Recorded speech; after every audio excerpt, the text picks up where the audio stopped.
ओम नमो भगवते वासुदेवाय। आप सभी का हमारे YouTube चैनल पर हार्दिक स्वागत है। आज सुने श्री सत्यनारायण भगवान की व्रत कथा। सत्यनारायण व्रत हर महीने की पूर्णिमा को किया जाता है। श्री सत्यनारायण व्रत की कथा को सुनने का फल हजारों सालों तक किए गए यज्ञ के बराबर माना जाता है। किसी भी शुभ कार्य या मनोकामना पूरी करने हेतु विधि विधान से सत्यनारायण भगवान की पूजा और कथा करवाई जाती है। शास्त्रों के मुताबिक ऐसा माना गया है कि इस कथा को सुनने वाला व्यक्ति व्रत रखता है तो उसके जीवन के दुखों को श्री हरि विष्णु खुद ही हर लेते हैं। स्कंद पुराण के अनुसार भगवान सत्यनारायण श्री हरि विष्णु का ही दूसरा रूप है और इस कथा की महिमा को भगवान सत्यनारायण ने अपने मुख से देवर्षि नारद को बताया और सुनाया था। पूर्णिमा के दिन शाम के समय स्नान आदि से निवृत्ति होकर पूजा स्थान में आसन पर बैठ जाएं। पूजा के स्थान पर रंगोली बनाने के बाद उस रंगोली पर चौकी को रख देवें। फिर उस पर सातियाँ बनाते हैं। उस सातिये पर केले के पत्ता रख सुंदर सिंहासन पर भगवान का चित्र अथवा शालिग्राम जी और गणेश जी की मूर्ति विराजमान करने के बाद कलश रख सबसे पहले कलश की पूजा कर फिर श्री गणेश, गौरी, वरुण, विष्णु आदि सब देवताओं का ध्यान करके पूजन करें और संकल्प लें कि मैं सत्यनारायण भगवान का पूजन तथा कथा श्रवण सदैव करूँगा या करूँगी।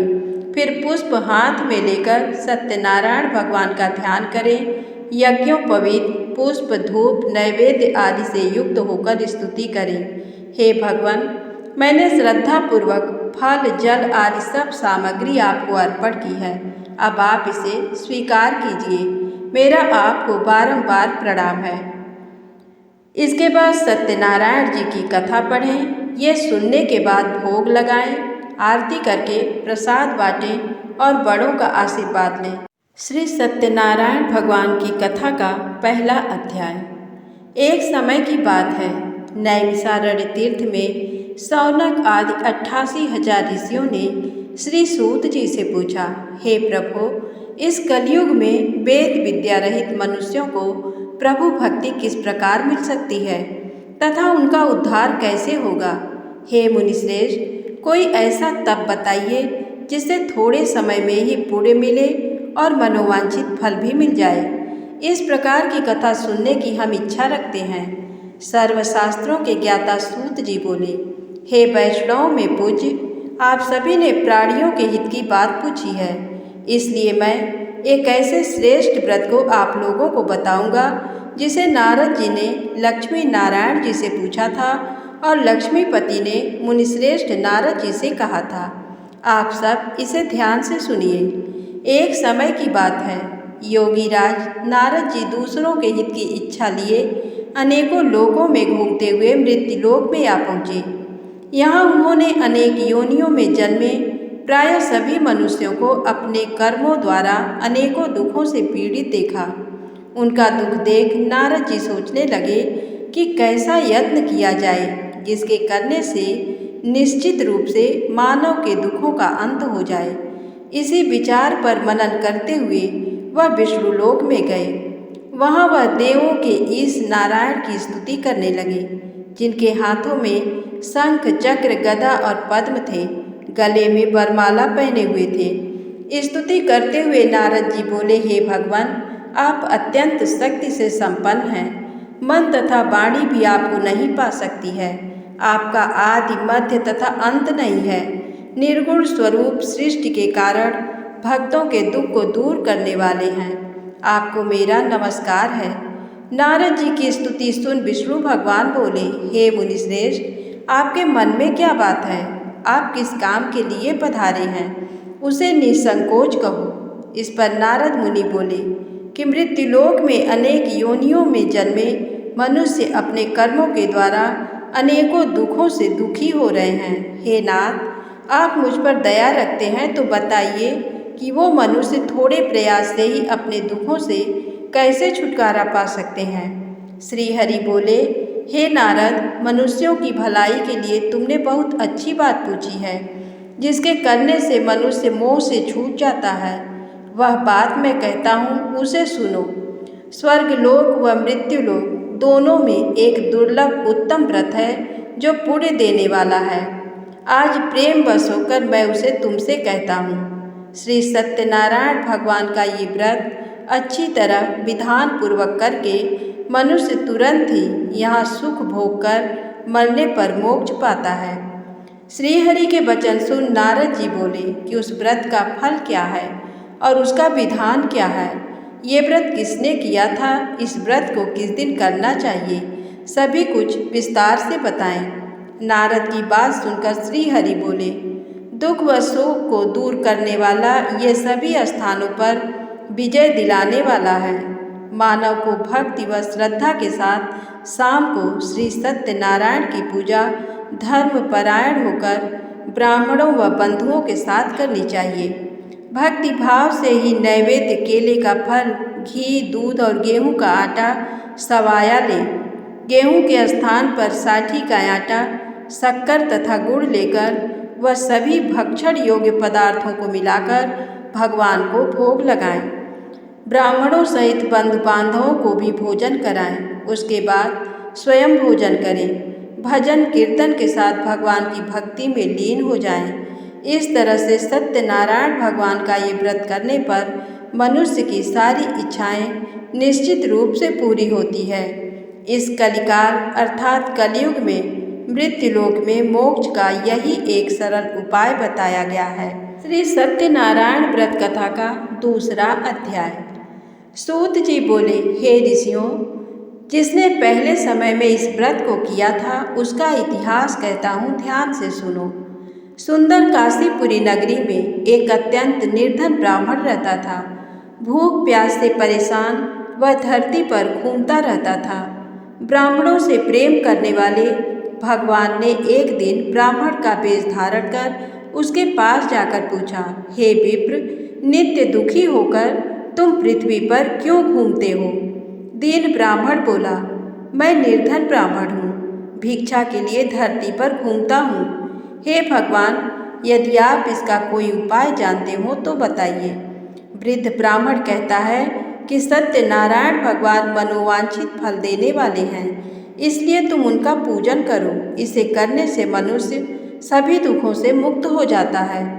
वृद्ध ब्राह्मण बनकर आए सत्यनारायण भगवान उस निर्धन ब्राह्मण को व्रत का सारा विधान बताकर अंतर्धान हो गए। ब्राह्मण मन ही मन सोचने लगा कि जिस व्रत को वृद्ध ब्राह्मण करने को कहा गया है, मैं उसे जरूर करूँगा। ये निश्चय करने के बाद उसे रात में नींद नहीं आई। वह सवेरे उठकर सत्यनारायण भगवान के व्रत का निश्चय कर भिक्षा के लिए चला गया। उस दिन निर्धन ब्राह्मण को भिक्षा में बहुत धन मिला, जिससे उसने बंधु बांधवों के साथ मिलकर श्री सत्यनारायण भगवान का व्रत संपन्न किया। भगवान सत्यनारायण का व्रत संपन्न करने के बाद वह निर्धन ब्राह्मण सभी दुखों से छूट गया और अनेक प्रकार की संपत्तियों से युक्त हो गया। उसी समय से ये ब्राह्मण हर माह इस व्रत को करने लगा। इस तरह से सत्यनारायण भगवान के व्रत को जो मनुष्य करेगा वह सभी प्रकार के पापों से छूटकर मोक्ष को प्राप्त होगा।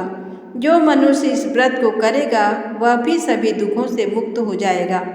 सूत जी बोले कि इस तरह से नारद जी से नारायण जी का कहा हुआ श्री सत्यनारायण व्रत को मैंने तुमसे कहा। हे विप्रो, मैं अब और क्या कहूँ? ऋषि बोले, हे मुनिवर, संसार में उस विप्र से सुनकर और किस किसने इस व्रत को किया, हम सब इस बात को सुनना चाहते हैं। इसके लिए हमारे मन में श्रद्धा का भाव है। सूत जी बोले, हे मुनियों, जिसने इस व्रत को किया है वह सब सुनो। एक समय वही विप्र धन व ऐश्वर्य के अनुसार अपने बंधु बांधवों के साथ इस व्रत को करने को तैयार हुआ। उसी समय एक लकड़ी बेचने वाला बूढ़ा आदमी आया और लकड़ियां बाहर रखकर अंदर ब्राह्मण के घर में गया। प्यास से दुखी वह लकड़हारा उनको व्रत करते देख विप्र को नमस्कार कर पूछने लगा कि आप ये क्या कर रहे हैं तथा इसे करने से क्या फल मिलेगा। कृपया मुझे भी बताएं।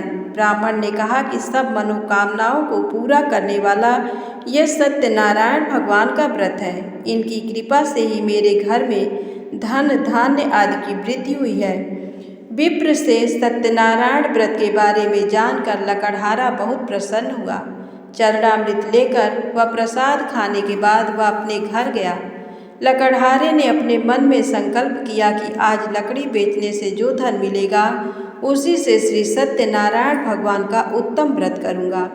मन में इस विचार को ले बूढ़ा आदमी सिर पर लकड़ियाँ रख उस नगर में बेचने गया जहाँ धनी लोग ज़्यादा रहते थे। उस नगर में उसे अपनी लकड़ियों का दाम पहले से 4 गुना अधिक मिलता है। बूढ़ा प्रसन्नता के साथ दाम लेकर केले, शक्कर, घी, दूध, दही और गेहूं का आटा ले और सत्यनारायण भगवान के व्रत की अन्य सामग्रियां लेकर अपने घर गया। वहां उसने अपने बंधु बांधवों को बुलाकर विधि विधान से सत्यनारायण भगवान का पूजन और व्रत किया। इस व्रत के प्रभाव से वह बूढ़ा लकड़हारा धन, पुत्र आदि से युक्त होकर संसार के समस्त सुख भोग अंतकाल में वैकुंठ धाम चला गया। बोलिए श्री सत्यनारायण भगवान की जय। श्री सत्यनारायण व्रत कथा का 3रा अध्याय। सूत जी बोले, हे श्रेष्ठ मुनियों, अब आगे की कथा कहता हूँ। पहले समय में उल्कामुख नाम का एक बुद्धिमान राजा था। वह सत्यवक्ता और जितेंद्रिय था।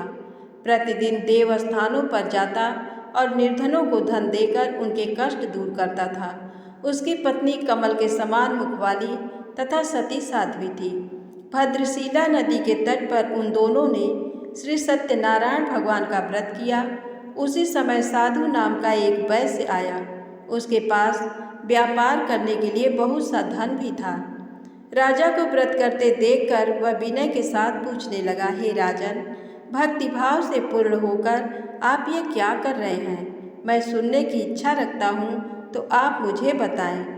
राजा बोला, हे साधु, अपने बंधु बांधवों के साथ पुत्र आदि की प्राप्ति के लिए एक महाशक्तिमान श्री सत्यनारायण भगवान का व्रत व पूजन कर रहा हूँ। राजा के वचन सुन साधु आदर से बोला, हे राजन, मुझे इस व्रत का सारा विधान कहिए। आपके कथनानुसार मैं भी इस व्रत को करूँगा। मेरी भी संतान नहीं है और इस व्रत को करने से निश्चित रूप से मुझे संतान की प्राप्ति होगी। राजा से व्रत का सारा विधान सुन व्यापार से निवृत्त हो वह अपने घर गया। साधु वैश्य ने अपनी पत्नी को संतान देने वाले इस व्रत का वर्णन कह सुनाया और कहा कि जब मेरी संतान होगी तब मैं इस व्रत को करूँगा। साधु ने इस तरह के वचन अपनी पत्नी लीलावती से कहे। एक दिन लीलावती पति के साथ आनंदित हो सांसारिक धर्म में प्रवृत्त होकर सत्यनारायण भगवान की कृपा से गर्भवती हो गई। 10वें महीने में उसके गर्भ से एक सुंदर कन्या ने जन्म लिया। वह कन्या दिनों दिन ऐसे बढ़ने लगी जैसे कि शुक्ल पक्ष का चंद्रमा बढ़ता है। माता पिता ने अपनी कन्या का नाम कलावती रखा। एक दिन लीलावती ने मीठे शब्दों में अपने पति को याद दिलाया कि आपने सत्यनारायण भगवान के जिस व्रत को करने का संकल्प लिया था उसे करने का समय आ गया है। आप इस व्रत को करिए। साधु बोला कि हे प्रिय, इस व्रत को मैं उसके विवाह पर करूँगा। इस प्रकार अपनी पत्नी को आश्वासन देकर वह नगर को चला गया। कलावती पिता के घर में रह वृद्धि को प्राप्त हो गई। साधु ने एक बार नगर में अपनी कन्या को सखियों के साथ देखा तो तुरंत ही दूत को बुलाया और कहा कि मेरी कन्या के योग्य वर देख कर आओ। साधु की बात सुनकर दूत कंचन नगर में पहुंचा और वहां देखभाल कर लड़की के सुयोग्य वाणिक पुत्र को ले आया। सुयोग्य लड़के को देख साधु ने बंधु बांधवों को बुलाकर अपनी पुत्री का विवाह कर दिया। लेकिन दुर्भाग्य की बात ये कि साधु ने अभी भी श्री सत्यनारायण भगवान का व्रत नहीं किया। इस पर श्री भगवान क्रोधित हो गए और श्राप दिया कि साधु को अत्यधिक दुख मिले। अपने कार्य में कुशल साधु बनिया जमाई को लेकर समुद्र के पास स्थित होकर रत्नसारपुर नगर में गया। वहां जाकर दामाद ससुर दोनों मिलकर चंद्रकेतु राजा के नगर में व्यापार करने लगे। एक दिन भगवान सत्यनारायण की माया से एक चोर राजा का धन चुराकर भाग रहा था। उसने राजा के सिपाहियों को अपना पीछा करते देख चुराया हुआ धन वहाँ रख दिया जहाँ साधु अपने जमाई के साथ ठहरा हुआ था। राजा के सिपाहियों ने साधु वैश्य के पास राजा का धन पड़ा देखा तो वह ससुर जमाई दोनों को बांधकर प्रसन्नता से राजा के पास ले गए और कहा कि उन दोनों चोर हम पकड़ लाए हैं, आप आगे की कार्यवाही की आज्ञा दें। राजा की आज्ञा से उन दोनों को कठिन कारावास में डाल दिया गया और उनका सारा धन भी उनसे छीन लिया गया। श्री सत्यनारायण भगवान से श्राप से साधु की पत्नी भी बहुत दुखी हुई। घर में जो धन रखा था उसे चोर चुरा ले गए। शारीरिक तथा मानसिक पीड़ा व भूख प्यास से अति दुखी हो अन्न की चिंता में कलावती एक ब्राह्मण के घर गई। वहाँ उसने श्री सत्यनारायण भगवान का व्रत होते देखा, फिर कथा भी सुनी। वह प्रसाद ग्रहण कर रात को घर वापस आई। माता ने कलावती से पूछा कि हे पुत्री, अब तक तुम कहाँ थी, तेरे मन में क्या है? कलावती ने अपनी माता से कहा, हे माता, मैंने एक ब्राह्मण के घर में श्री सत्यनारायण भगवान का व्रत देखा है। कन्या के वचन सुन लीलावती भगवान के पूजन की तैयारी करने लगी। लीलावती ने परिवार व बंधुओं सहित सत्यनारायण भगवान का पूजन किया और उनसे वर मांगा कि मेरे पति तथा जमाई शीघ्र घर आ जाएं। साथ ही ये भी प्रार्थना की कि हम सबका अपराध क्षमा करें। श्री सत्यनारायण भगवान इस व्रत से संतुष्ट हो गए और राजा चंद्रकेत को सपने में दर्शन दे कहा कि हे राजन, तुम उन दोनों वैश्यों को छोड़ दो और तुमने उनका जो धन लिया है उसे वापस कर दो। अगर ऐसा नहीं किया तो मैं तुम्हारा धन, राज्य व संतान सभी को नष्ट कर दूंगा। राजा को ये सब कहकर वह अंतर्धान हो गए। प्रातःकाल सभा में राजा ने अपना सपना सुनाया, फिर बोले कि वणिक पुत्रों को कैद से मुक्त कर सभा में लाओ। दोनों ने आते ही राजा को प्रणाम किया। राजा मीठी वाणी में बोला, हे महानुभावों, भाग्यवश ऐसा कठिन दुख तुम्हें प्राप्त हुआ है, लेकिन अब तुम्हें कोई भय नहीं है। ऐसा कह राजा ने उन दोनों को नए वस्त्राभूषण भी पहनाए और जितना धन उनका लिया था उससे दुगना धन वापस कर दिया। दोनों वैश्य अपने घर को चल दिए।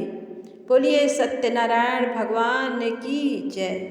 श्री सत्यनारायण व्रत का चौथा अध्याय। सूत जी बोले, वैश्य ने मंगलाचार कर अपनी यात्रा आरंभ की और अपने नगर की ओर चल दिए। उनके थोड़ी दूर जाने पर एक दंडी वेशधारी श्री सत्यनारायण ने उनसे पूछा, हे साधु, तेरी नाव में क्या है?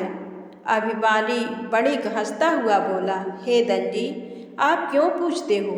क्या धन लेने की इच्छा है? मेरी नाव में तो बेल व पत्ते भरे हुए हैं। वैश्य के कठोर वचन सुन भगवान बोले, तुम्हारा वचन सत्य हो। दंडी ऐसे वचन कह वहाँ से दूर चले गए। कुछ दूर जाकर समुद्र के किनारे बैठ गए। दंडी के जाने के बाद साधु वैश्य ने नित्य क्रिया के पश्चात नाव को ऊंची उठते देखकर अचंभा माना और नाव में बेल पत्ते आदि देख वह मूर्छित हो जमीन पर गिर पड़ा। मूर्छा खुलने पर वह अत्यंत शोक में डूब गया। तब उसका दामाद बोला कि आप शोक न मनाएं, ये दंडी का शाप है, इसलिए हमें उनकी शरण में जाना चाहिए, तभी हमारी मनोकामना पूरी होगी।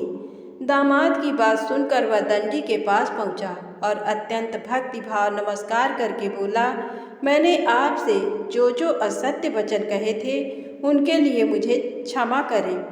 ऐसा कहकर महान शोकातुर हो रोने लगा। तब दंडी भगवान बोले, हे वणिक पुत्र, मेरी आज्ञा से बार बार तुम्हें दुख प्राप्त हुआ है, तू मेरी पूजा से विमुख हुआ। साधु बोला, हे भगवान, आपकी माया से ब्रह्मा आदि देवता भी आपके रूप को नहीं जानते, तब मैं अज्ञानी कैसे जान सकता हूँ? आप प्रसन्न होइए, अब मैं सामर्थ्य के अनुसार आपकी पूजा करूँगा। मेरी रक्षा करो और पहले के समान नौका में धन भर दो। साधु वैश्य के भक्तिपूर्वक वचन सुनकर भगवान प्रसन्न हो गए और उसकी इच्छानुसार वरदान देकर अंतर्धान हो गए। ससुर जमाई जब नाव पर आए तो नाव धन से भरी हुई थी। फिर वहीं अपने अन्य साथियों के साथ सत्यनारायण भगवान का पूजन कर अपने नगर को चल दिए। जब नगर के नज़दीक पहुँचे तो दूत को घर पर खबर करने के लिए भेज दिया। दूत साधु की पत्नी को प्रणाम कर कहता है कि मालिक अपने दामाद सहित नगर के निकट आ गए हैं।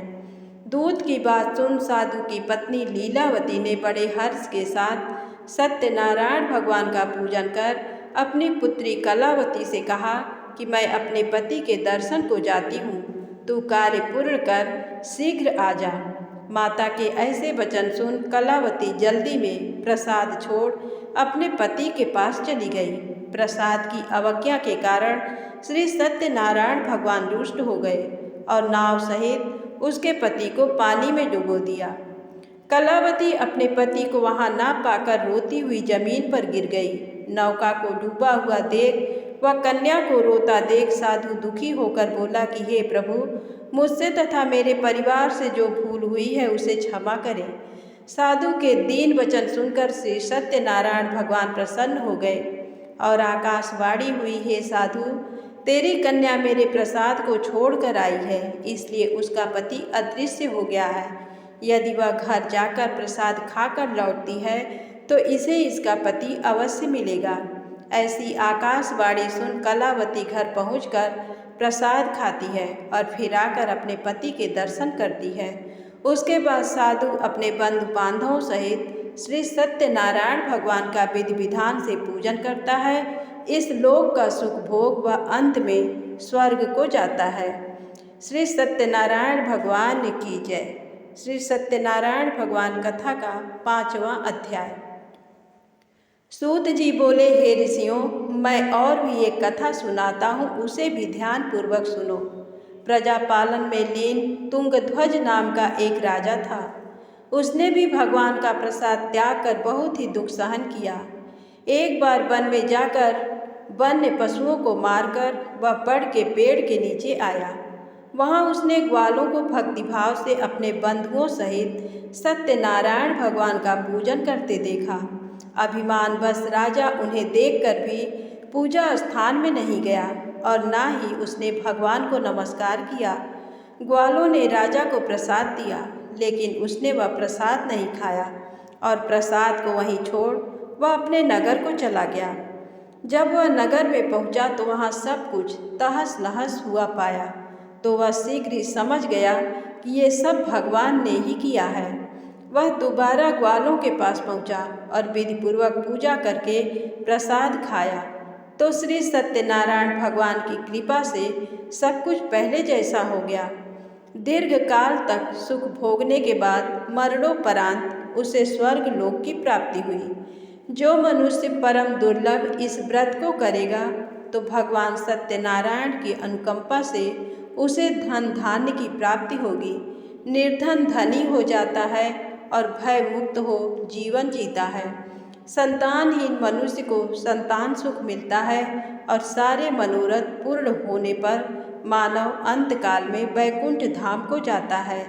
सूत जी बोले, जिन्होंने पहले इस व्रत को किया है, अब उनके दूसरे जन्म की कथा कहता हूँ।